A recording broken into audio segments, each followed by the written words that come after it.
Geda oh.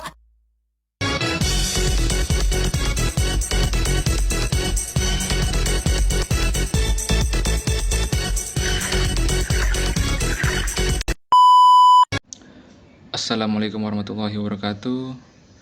Saya Ahmad Syukurman Sambo. Di sini saya akan menjelaskan dengan singkat dari audio Ayah Ide yang berjudul Ikuti Kata Hati.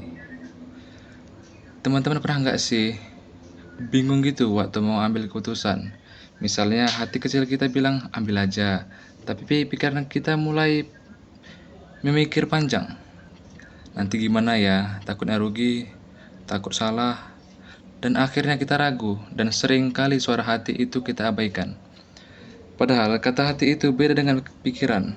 Kata hati biasanya muncul pertama kali, spontan, sederhana, dan nggak pernah nyuruh kita buat merugikan orang lain. Setelah itu, barulah pikiran ikut campur, mulai hitung untung rugi, bandingi sama orang lain, bahkan nakut-nakutin kita sendiri. Hidup ini kan ibarat perjalanan dengan banyak persimpangan. Kita memang harus punya tujuan, tapi untuk sampai ke sana kita butuh kompas. Nah, kompas jati itu ya hati nurani kita. Kalau kita nggak berani ikut kata hati, sering justru tersesat atau menyesatkan kita sendiri.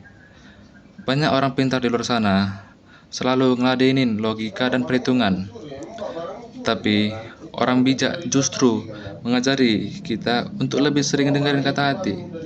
Karena kata hati mungkin enggak selalu kasih jalan yang gampang, tapi biasanya membawa kita ke arah hidup yang lebih bahagia dan tenang. Ada juga penelitian di mana orang-orang tua yang udah lanjut usia ditanya apa yang mereka sesali. Rata-rata jawabannya sama. Mereka nyesal karena dulu lebih banyak nurutin logika atau omong-omongan orang, bukannya nurutin hati mereka sendiri. Sementara yang bahagia di masa tua adalah mereka yang berani mengikuti kata hati, walaupun jalannya penuh tantangan. Memang, mengikuti kata hati itu enggak gampang sih. Kadang kita harus keluar dari zona nyaman, meninggalkan sesuatu yang aman, atau jalan yang beda dari kebanyakan orang lain.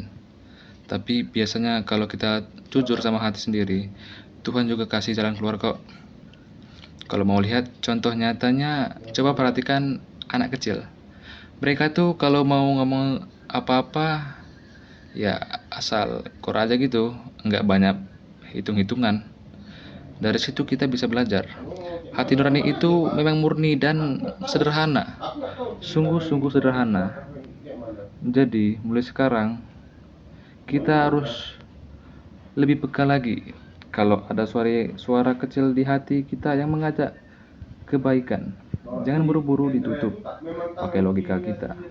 Dengerin dulu dan beraniin diri buat melangkah. Karena bisa jadi itu cara Tuhan buat nunjukin kita jalan yang baik.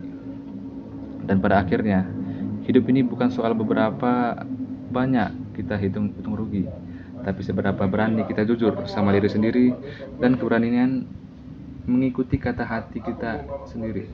Itulah yang bikin hidup jadi lebih tenang, lebih bermakna, dan lebih bahagia. Sekian dari penjelasan singkat saya. Jika ada tutur kata yang salah, saya mohon maaf. Saya undur diri. Wassalamualaikum warahmatullahi wabarakatuh.